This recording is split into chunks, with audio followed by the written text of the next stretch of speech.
I guess I'm going to put you on the hot seat with my next question, but I really think it's necessary. It's no secret that open-air preachers, campus preachers, they've gained themselves a reputation of being vulgar, I feel, and sexually explicit to such a degree that it's almost an embarrassment for my wife, or I would not want them to hear some of the things that I've heard. And I'll be just quite frank, I've been repulsed by some of the locker room talk that I've heard. But, you know, I'm not saying that I think that an open-air preacher shouldn't preach against sexual sins, because Jesus did. One only has to read the 5th chapter of the book of Matthew, and just different places. Christ said that if a man look on a woman and lust after her, he hath committed adultery with her already in his heart. I understand that. The Apostle Paul preached against sexual immorality, so I believe it's necessary, so please don't take me wrong with this, where I'm going to go with this. With that said, Jesus and the Apostle Paul didn't get pornographic with their conversation either. And so, you know, you go back 20 years ago, the open-air preacher, the campus preacher, they could get away with murder. They could say anything and everything and get away with it, and a lot of them did. But we're not living in the same generation. With YouTube and GodTube and these different vehicles to put any home video, you know, that you've got, you're not going to say anything unnoticed. It's going to be on there. And I'll be honest, I get angry when I see a college student take 15 or 20 hours of preaching that a campus preacher's done that week, and they edit it down to 10 minutes of nothing but the most controversial things that you could possibly say. And you know, I mean, you can just take a quick stroll through YouTube and even search your name out. Everything that comes up is going to be about sexual immorality, and it's going to be the most provocative things that you guys ever say. And that bothers me, and it misrepresents a lot of open-air preachers. But really, do you expect anything different from heathen, from sinners, the unconverted? They hate God, they hate the gospel, and they hate you. And so they're going to misrepresent you. So I guess this here's where I'll direct the question to you, Brother Armstrong. Some time ago, I was viewing one of the videos that a college student had made concerning you, and I'll be quite honest, the things that I heard you say shocked me. And as a pastor, it bothered me. Now, it was earlier in the year, somewhere in January. But now the reason it shocked me was because you and I, we've been together a lot preaching. We preached the St. Pete Pride Parade, Shane Parade, whatever you want to call it. We preached the Mons Venus. We've been to Plant City and preached, you know, just street preaching out there at the barbershop. And numerous times in Ybor City, the castle. We've been attacked together. We've shielded each other and protected each other. So it's not just been a one-time thing, Brother Armstrong. I know you guys. We've preached many times. I've never heard you use the type of dialogue that I heard on that video. And it bothered me, just to be honest with you.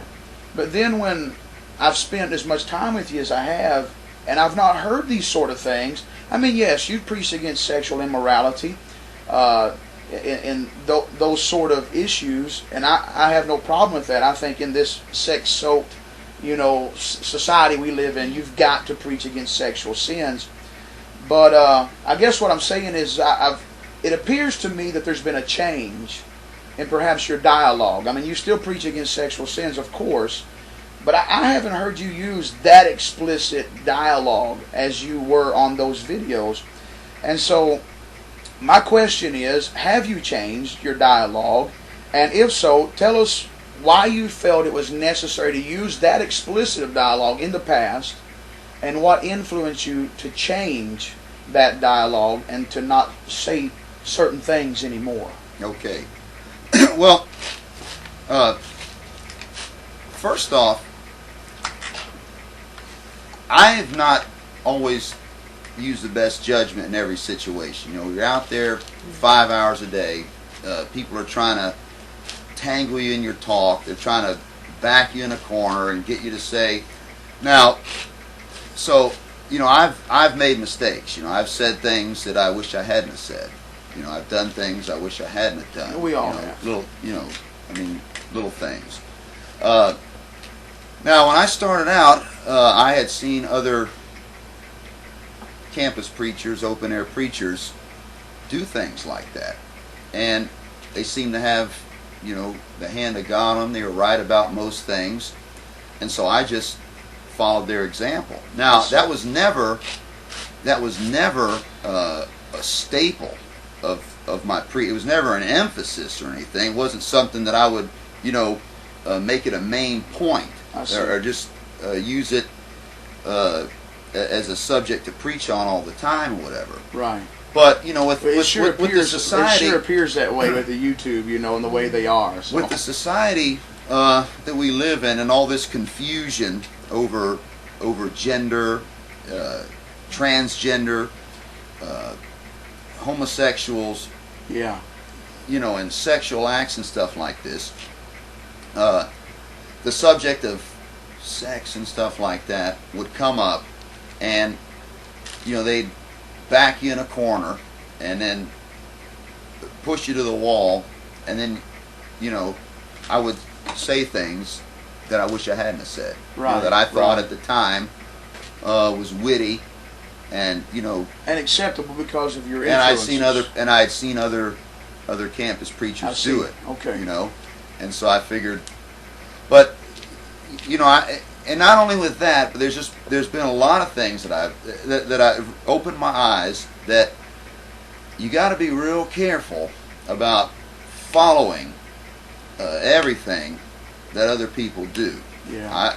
When you respect people and you admire them and what they've done in the past and who they are, it's real easy to think that everything they're doing is okay.